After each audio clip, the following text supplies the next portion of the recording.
Good morning, School District 308. How are we?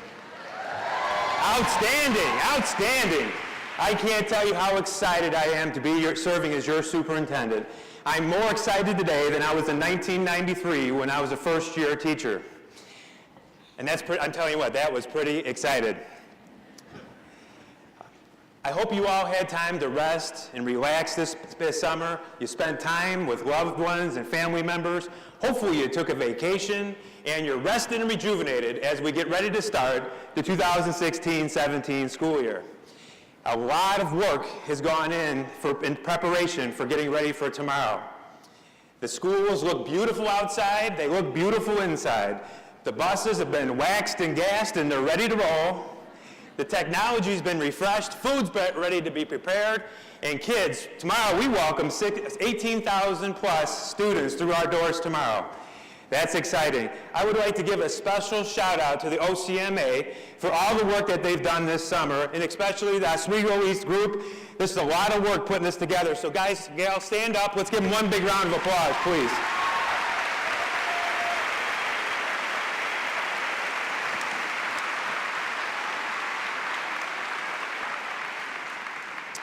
I'd like to take this opportunity to welcome our new staff members. We have probably 400 plus new staff members. So if this is your first year earning a paycheck in 308 or your first year at any capacity in 308, please stand up to be recognized. Please stand up.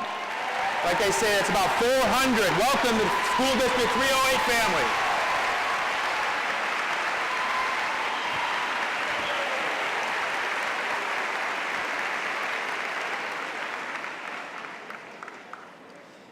Since this is my first time being able to address all of you as a group, I thought I'd start the day off with a couple stories. And about 3 months ago, I was at my grandmother's 90th birthday party. And you know the old phrase, you try to learn something new every day? Well, at that party, I learned a few things that day when I sat down and talked with Grandma. I found out that Grandma is a graduate of Oswego High School. That's right, Grandma's a graduate of OHS. That's right. And she is so sharp. She goes on to tell me, she said, John, I graduated on May 25th, 1944 with a class of 25 students. It's hard to believe now, isn't it? You know what she said? She said, John, how many students graduated from your schools last year? And I told her, well, Grandma, we have 2 high schools, and we graduated 1,119 students. And you know what she said? She goes, oh, my. And I said, that's right. And she said, oh, my, again. And then what happened after that was very, very interesting. Well, first of all, she then asked me how many buses that we have in School District 308 because she said, you know, when I went to high school, we only had 1 bus. And I said, Grandma, we've got over 150 buses, and she just shook her head in disbelief. And then what happened, she pulls out her cell phone, and I'm thinking, okay. Okay, and I said, who are you calling, Grandma? And she says, John, I'm not calling anyone. She says, I'm texting my friends to tell them what you just told me because that's incredible. And my jaw just kind of dropped, and I'm thinking, oh my goodness, well, this would have really been interesting if she said, I'm sending out a tweet. But Grandma, you know, she's sharp as a tack. She texts, she drives. She doesn't text and drive at the same time, of course. And she's on Facebook, and she's just a wonderful person. I am a 3rd-generation educator. My grandfather was a teacher and coach. My dad was a teacher, coach, and administrator. Obviously, I am. I have aunts and uncles who are all teachers and coaches who are now retired. And my youngest sister, Stacy, is a teacher at Lockport High School. And I guess you could say I've been around education all of my life. From a very early age, I enjoyed the opportunity to watch my own real-life hero on a regular daily basis. And the person I speak of is my father. My dad was an educator for 38 years, and 28 of those 38, he was an elementary and junior high principal. And I was the principal's son who he took to many of the events. I remember him taking me to band concerts and choir concerts and basketball games and wrestling tournaments. And I got the opportunity to watch my dad do what he loved to do, and that was to make a difference in people's lives. He really enjoyed working with kids, teachers, and parents, and he was very good at what he did. My mother was the head nurse at St. Joe's Hospital right here in Joliet, and she also worked with people and made a difference in people's lives. So from a very early age, I knew that I wanted to not only be like my parents, but I also wanted to make a difference in people's lives.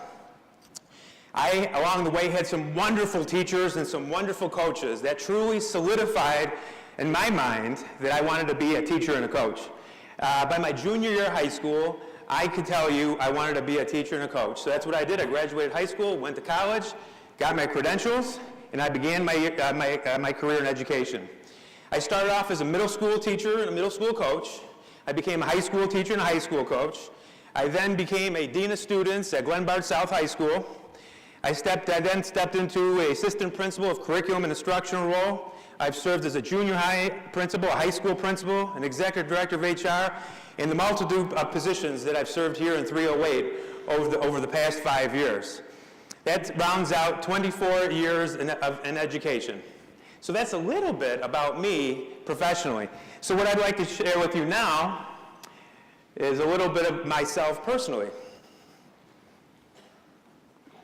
And Eric, my clicker is not working very well up here. So if you could go ahead and fast forward it for me, please.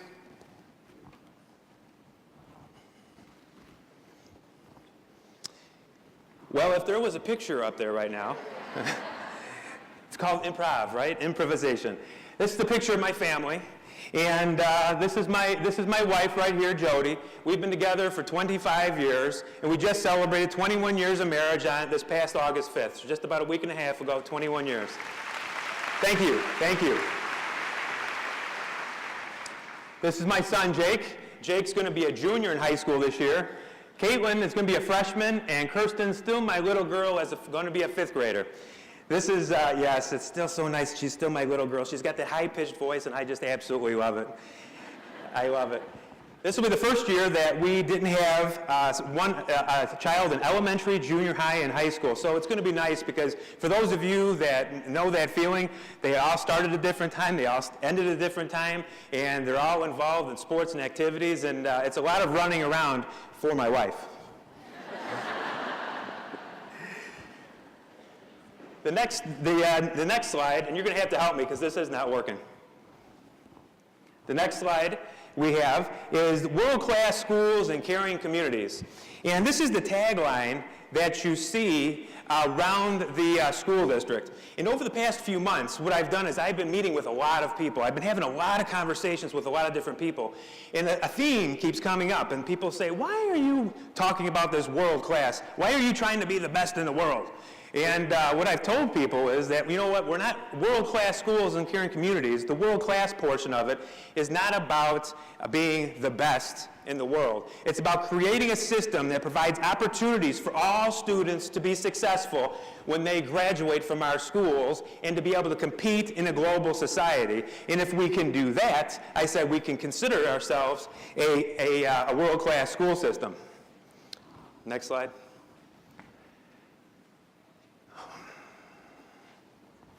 I apologize, ladies and gentlemen. So another way to say this, if there has to be a best, why not us? If there has to be a best, why not us? We are ranked in Kendall County. We are ranked in the state of Illinois. So I think we have all the tools and everything that we need to be the best. Because our students deserve the opportunity to compete nationally and internationally. And the next slide, beginning with the end in mind. There, it worked. That's great. Beginning with the end in mind. Stephen Covey said it. We coined that phrase with the 7 habits of highly successful people. And I believe in the same. I believe in beginning with the end in mind. Knowing where you're going and where you're at and mapping out a way to get there, utilizing usually a backwards design. I want to be the first superintendent that can stand on the stage at graduation at Northern Illinois University and ask these following 2 questions and have students stand. I want to ask the question is, how many of you earned an associate's degree while in high school?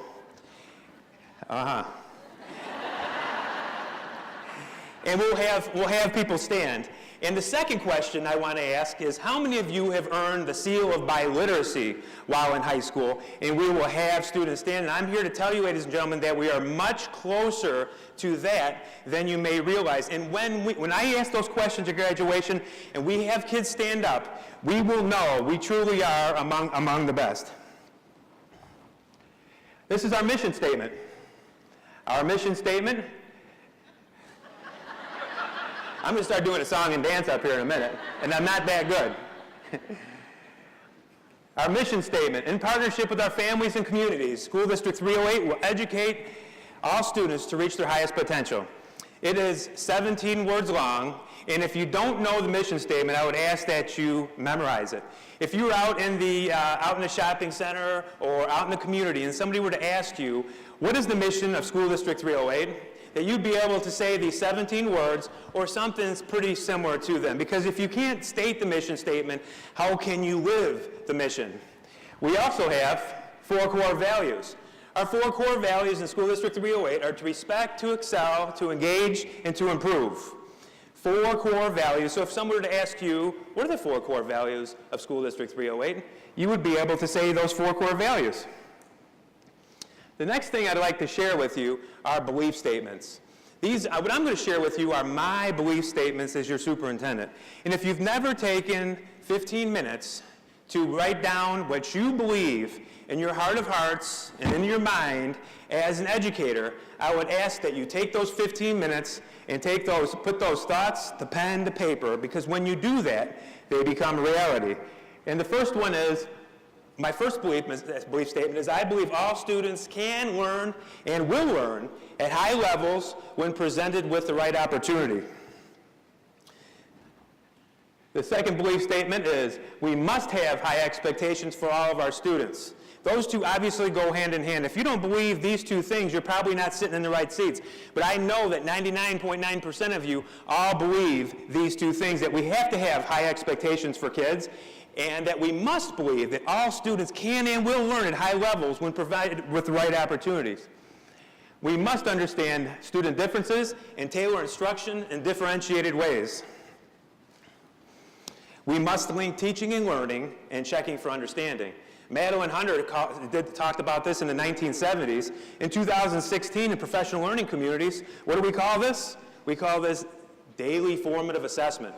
I'm a big believer in daily formative assessment. How do you know as a teacher that the students learned what it is that you just taught them? Because if you don't know that they learned what you just taught, how do we assign homework? Because what's the purpose, or what's the definition of homework? It's to practice what's been learned to gain mastery.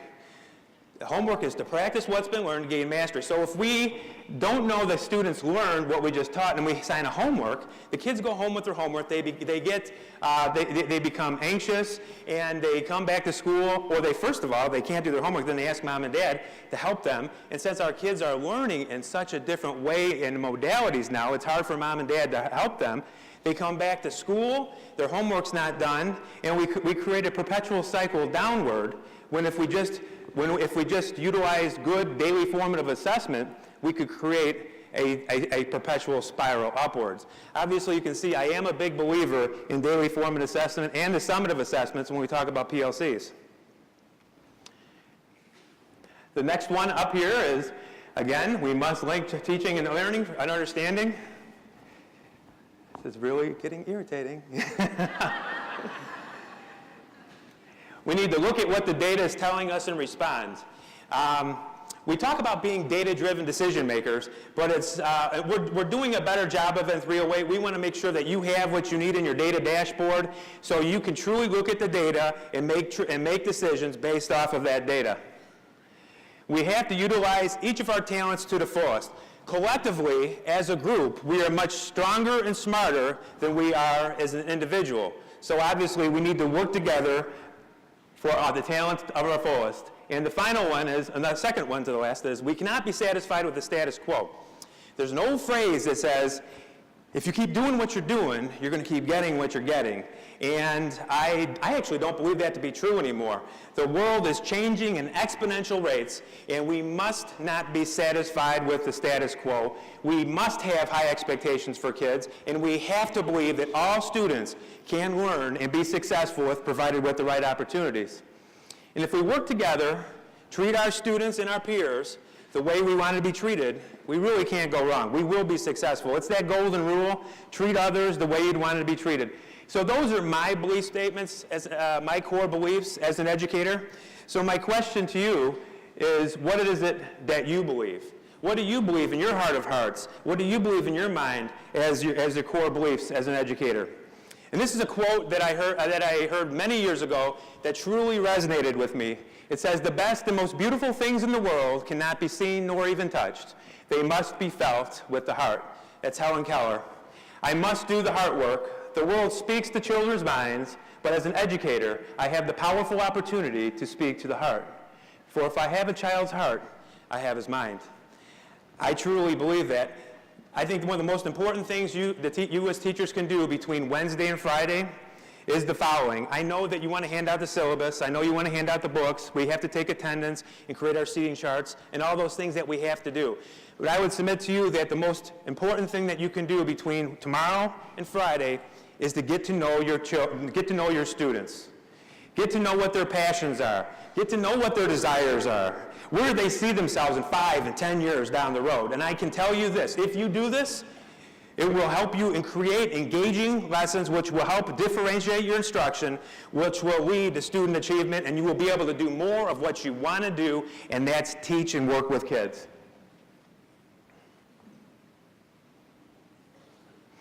Priorities and initiatives. What I'm going to share with you now are the district priorities and initiatives, and most of these are carryovers from either 2 years ago or 1 year ago with a couple additions and changes. Obviously, you all know we have a 5-year strategic plan. It's called Pathway 2020.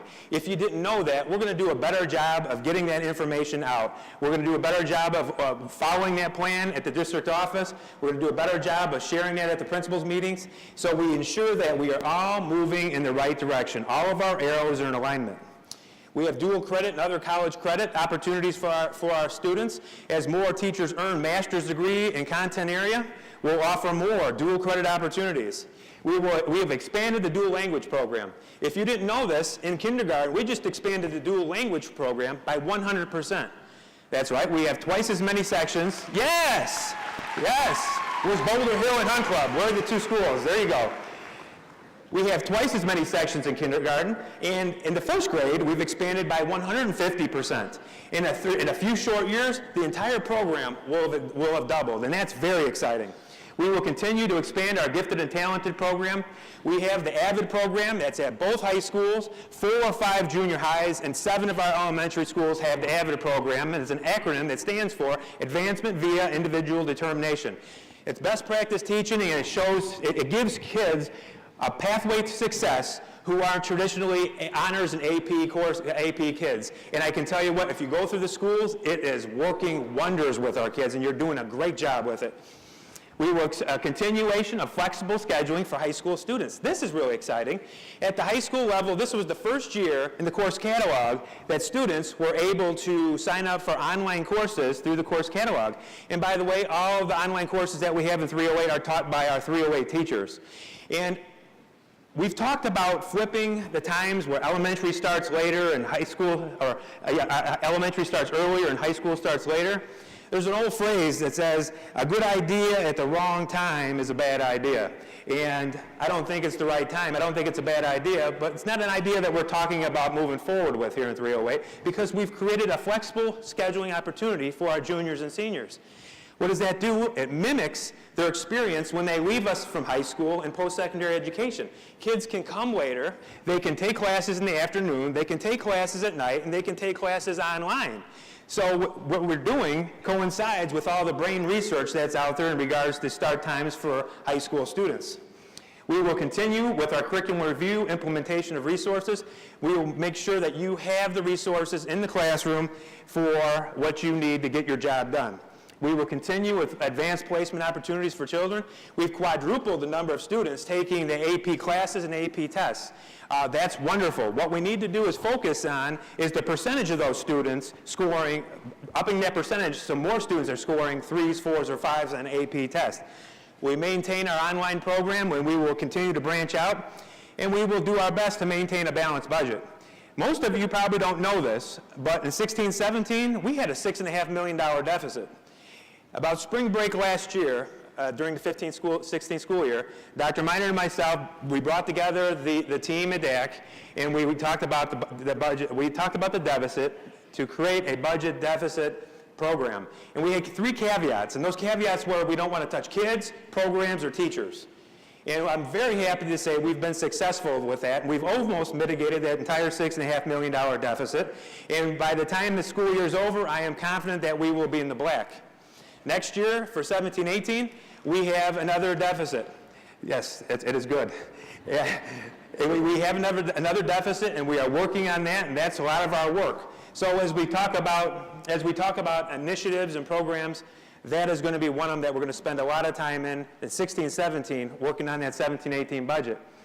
And we've been talking about this one for a long time, right? Kindergarten students going back to their home schools. Well, in 17-18, it is going to happen. The kindergarten students will be back in their home schools next year in 17-18. That's very exciting. That's what the parents said that they want. Yes, yes. Let's get a round of applause.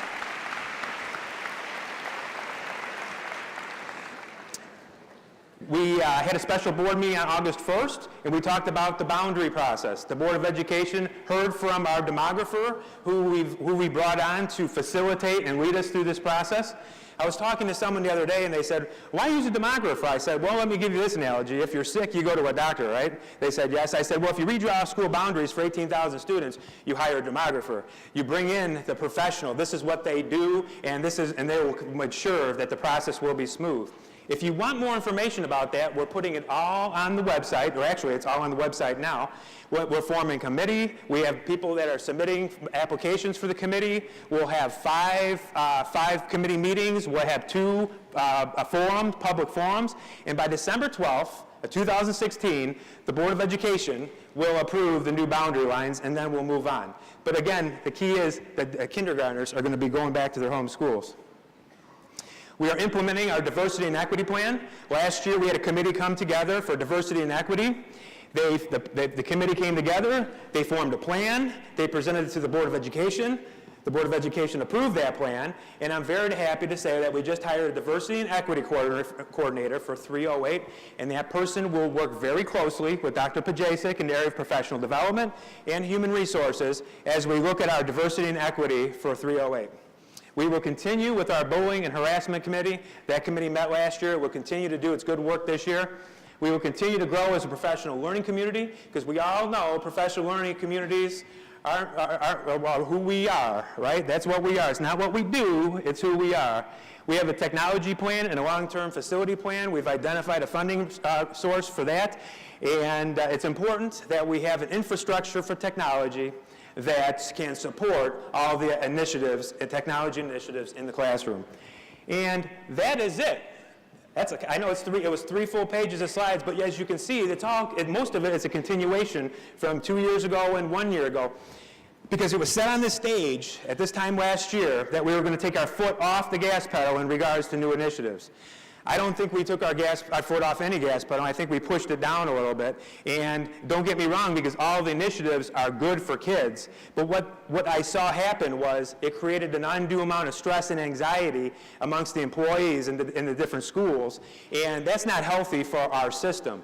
So I'm here to tell you today that we are going to take our foot off the gas pedal. And what we're going to do, we're going to have a laser-like focus on the 3 pages that I just showed you, because we're doing all those things good. And after this year, we will be doing all those things great. And this will hopefully give you more of an opportunity to do what it is that you do, is focus on the kids in the classroom. So that's the continuing priorities and initiatives list. Yes.